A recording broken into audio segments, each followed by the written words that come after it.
नमस्कार। Praise the Lord. कौन पे आपण चिंता करूछंती?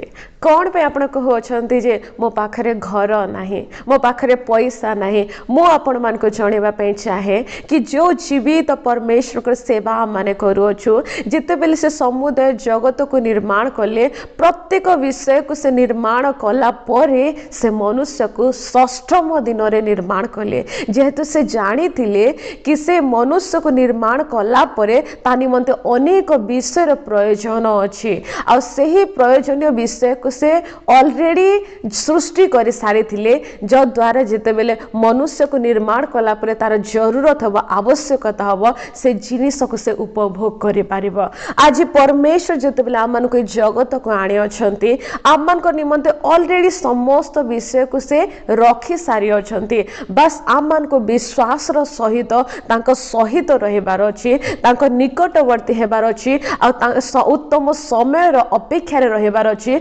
जेहेतु आमनकर परमेश्वर मागिबा भाविबा चिंता करिबाठू अधिक देवार परमेश्वर, से आशीर्वादर स्रोत अटंती, से अनुग्रहर स्रोत अटंती, से पिता अटंती, जे समस्त विषय रे से सबु बेले चाहंती जे आमन को बेस्ट विषय देवा निमंते। से चाहंती जे आमने उत्तम रु उत्तम विषय प्राप्त हो, जिते बेले आमने तांको संगति रे रहू, तांको निकटवर्ती हो, तांको प्रेम करू, तांको सहित समय व्यतीत करू और तांकरी अपेक्षा रे रहू, से उत्तम समय अपेक्षा रे रहू। प्रभु आमन को जीवन रे तांकरी प्रचुरता देवार परमेश्वर, प्रत्येक आवश्यक विषय उत्तम समय रे आमन को सम्मुख को आनिबार परमेश्वर अटंती।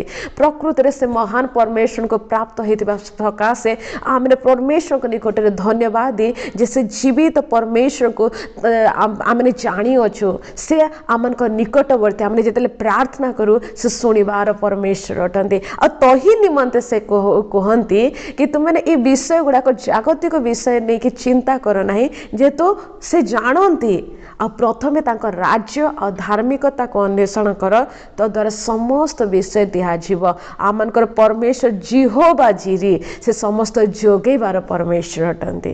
प्रभु ए छोट चिंताधारा द्वारा प्रत्येक को आशीर्वाद करंतु।